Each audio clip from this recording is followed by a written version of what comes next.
Wer schnarcht eigentlich mehr? Männer oder Frauen? Ganz klar.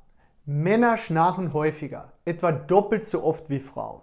Aber Frauen holen auf, besonders in den Wechseljahren, denn hormonelle Veränderungen wirken sich auf die Rachenmuskulatur aus.